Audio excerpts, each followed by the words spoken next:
Shalom and good day all, this is Tehillim29 back again, doing another DC review, and in this time I'm covering the number 1 of the DC Pride through the years. And jumping into first things first, does this cover in any way, shape or form connect to something that is happening inside with the stories? Sure enough it does, to which I give it a 7.5 out of 10. So congrats with the cover. So now it's time to move and have a look at the internal stories, to which there are 4 of. I'm only rating the story and the art for each one, and I won't be able to cover anything else, but what you see here in relation to the cover is what you get here in relation to the stories, or the characters that show up in the stories.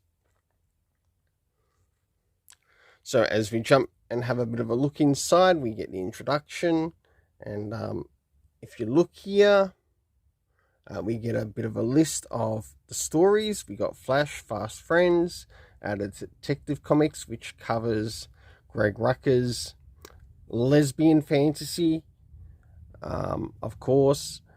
We have the Supergirl, One Life. If I were to include one thing else, just as a small line of criticism, is maybe constructive criticism, of course, is maybe put out the years that these stories actually came out, because I think it would really help, like for people who are looking for back issues, for them to know the back issue, what run it was from, like if it's connected to DC Rebirth or another, something sort of like a post-crisis or pre-crisis.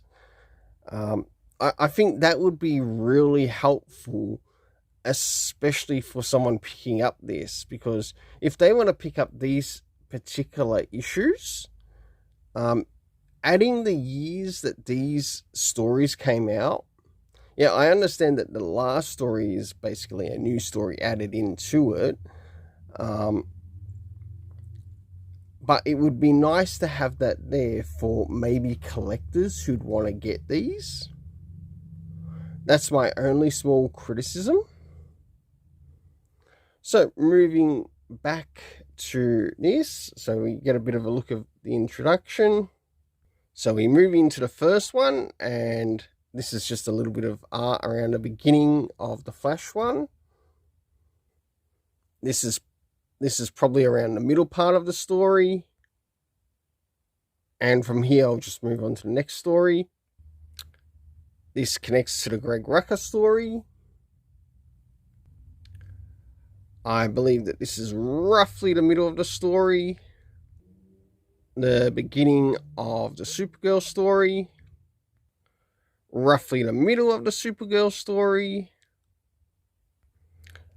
Around the beginning of the Green Lantern story, covering Alan Scott. And covering the end, because it looks like this story will be continued. So for story 1, which covers the Flash and the Pied Piper, I gave the art an 8 out of 10 and the story a 7.5. For story 2, which covers Batwoman Kate Kane, I gave the art a 7.5 out of 10, but the story a 7 out of 10. For story 3, which covers Supergirl, I gave the art an 8 out of 10, as I really quite enjoyed it. And the story a 7.5 out of 10. And last but not least, story 4, to which I gave the art a 7.5 out of 10. And the story a bit of a 6.5 out of 10. I didn't think it was that strong as they wanted to make it out to be. But overall, let's keep it colourful and have yourself an awesome day.